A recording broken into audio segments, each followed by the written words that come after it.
Hello and welcome to my channel. Thank you for tuning in with me today. Really doing a very quick and precise one here. Something that is really prevalent these days in psychology with people, and it's becoming really fucking out of hand, is something that I notice a lot where people try to do a level of disassociation and break down things that are very complex, that have lots of nuances to them, that have lots of history to them, and just make things really simple. Oversimplification and reductionism.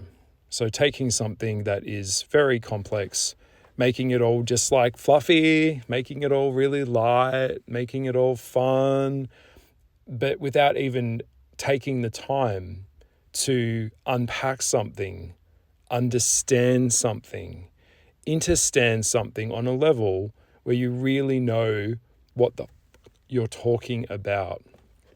Okay? This is something that's very common and it's really alarming.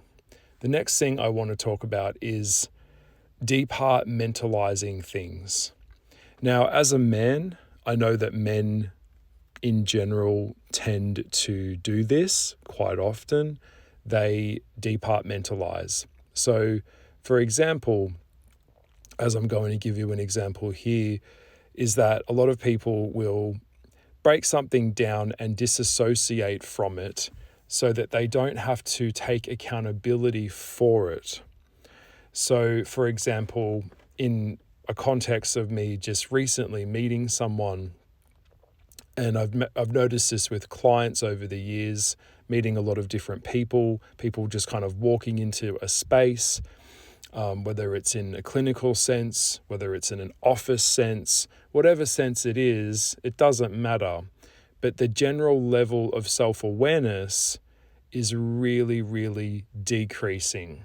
Okay, the general level of awareness of how other people treat other people is really declining now. Absolutely on the decline. Now, if I was running a practice and I had someone come in, or even in my house, as I so often have over the years, and the person walks in straight through the door and there is no eye contact, there is no acknowledgement that they're in your space, there is no real genuine attempt to have a real connection.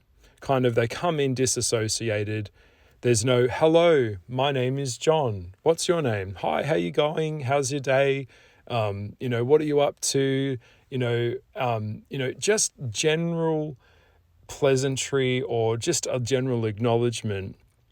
It's just not there. The communication skills that I'm seeing, particularly with younger generations, is really regressing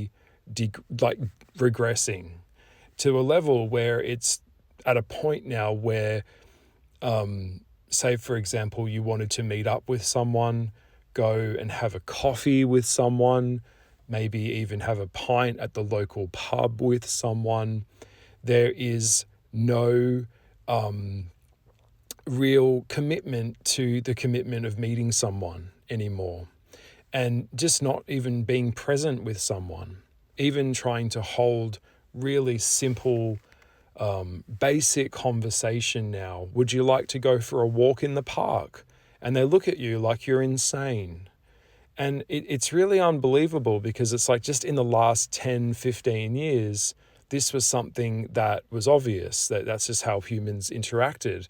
But as we've become more enmeshed in technology, more fragmented from nature, more fragmented from ourselves, more fragmented from each other, it seems that very poor and what I would consider the word abysmal communication is now quite normalized. And the bare minimum of effort is really put in to connect with someone.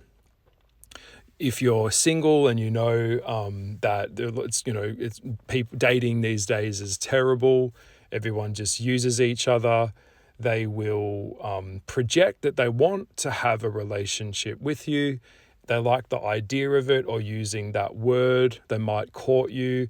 And as soon as they've got what they wanted, or as soon as it's convenient for them, or they've got to kind of put effort in and actually show up to yield a real connection that requires effort and time, they just abandon you at their earliest convenience. And this is at an all-time high. I know that humans, yes, I've talked about hypergamy, that humans are hypergamous in nature.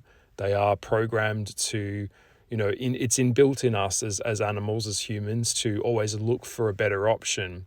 But it seems since social media and the world and the way that it's going now is that everyone is kind of replaceable, everyone is discardable, and this level of being is really starting to show its face.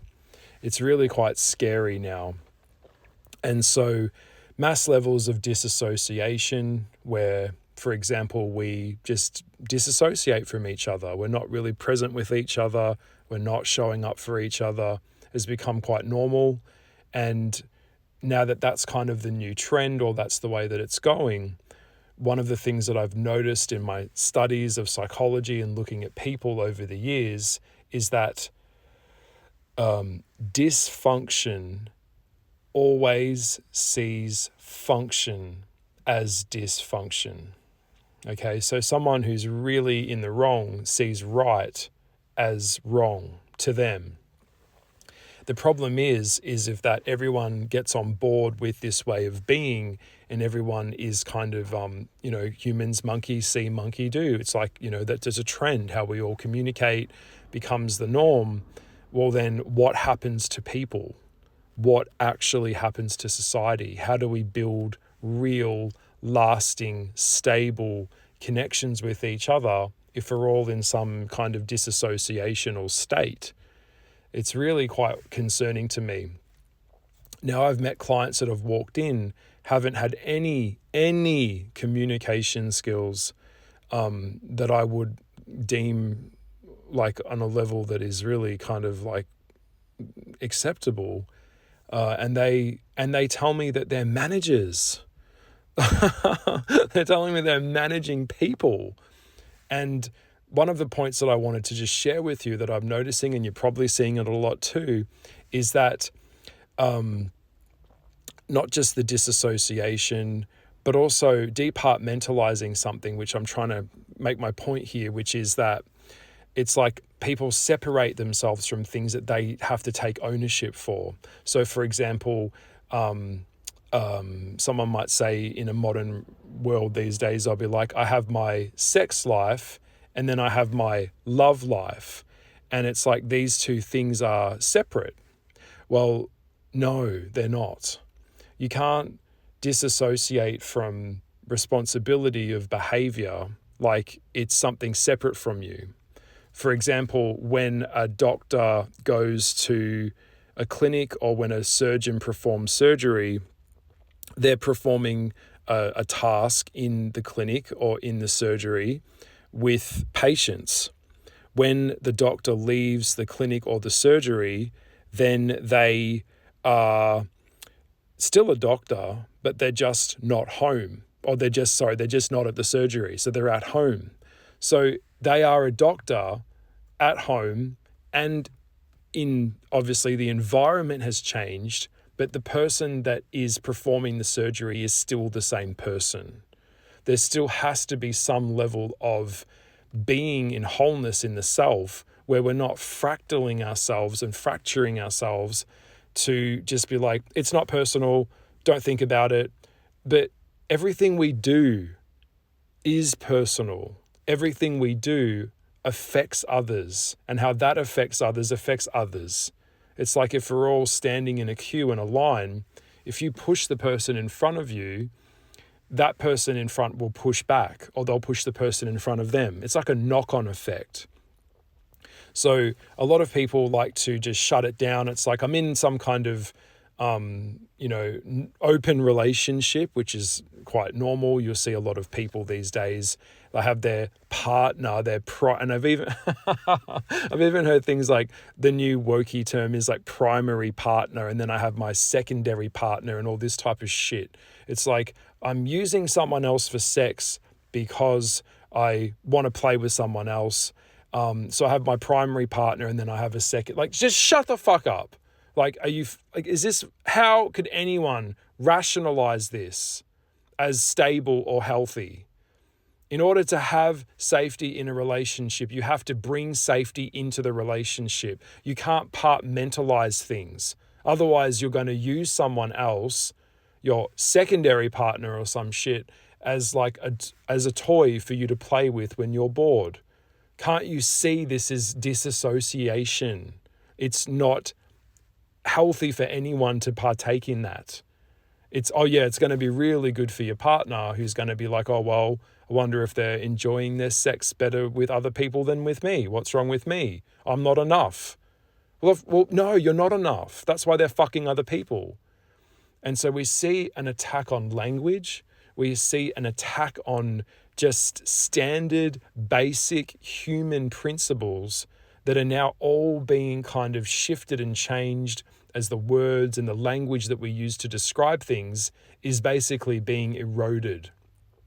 Okay? The concept of relationships the concept of just consensus on reality is being completely fucking eroded. And it's terrifying because when I look at this now at the speed that it's going in the Western world, it's not sustainable, all right? It is not. How we treat each other matters.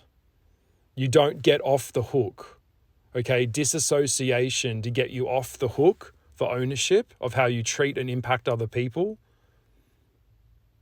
Everything we do matters. Everything we say matters. It all fucking matters. And no amount of kind of wokey or some kind of intellectualizing bullshit is going to override common decency, common basic communication skills. It's just not going to happen.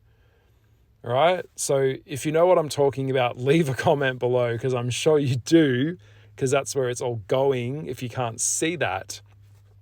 Stand in your power and know, and if something doesn't feel right, stop going along with the crowd. Stop just because other people behave terribly and don't make the effort. It doesn't mean that you have to stop making the effort too. Don't follow the dysfunction. Stay true to yourself. Stay true to your integrity. Okay? Stop going with the trends. What's trending? Making up a word and then I get to be special now. It's not enough just to be a normal person now, okay? Do you get where I'm going with this? In order to get respect, you have to earn respect, okay? And in order to do that, you have to create that through merit, through wholesome living, all right? I know that I'm coming in hard on this little podcast. It's like throwing a lot of tennis balls at someone and it's like they're trying to catch all these tennis balls. I know that most people this probably would go over a lot of people's heads. Maybe it's better to throw one tennis ball. That way they can manage to catch that, in the nicest way possible. So I'm coming in hard. This is my very strong thoughts on disassociation, departmentalizing things, and of course, my good old favorite, the cognitive dissonance, where we change something in our head to make it a reality in the world. And if everyone else goes along with that, then I get off the hook for anything, So basically, if you don't know what cognitive dissonance is, it's when a group of people or a thought process in your head, you make something into something that it is not, to change the form of something to match the narrative that you want it to be. Say, for example, a chair is now suddenly a bicycle pump. And if everyone believes that the function of a chair is now a bicycle pump, if we get enough people on board with that, then everyone believes that the chair is now something that clearly is not designed for. Like a body part that isn't designed for something. If everyone normalizes that it is designed for something else, then it becomes something else. Okay, we've got to have a level of reality of stable reality.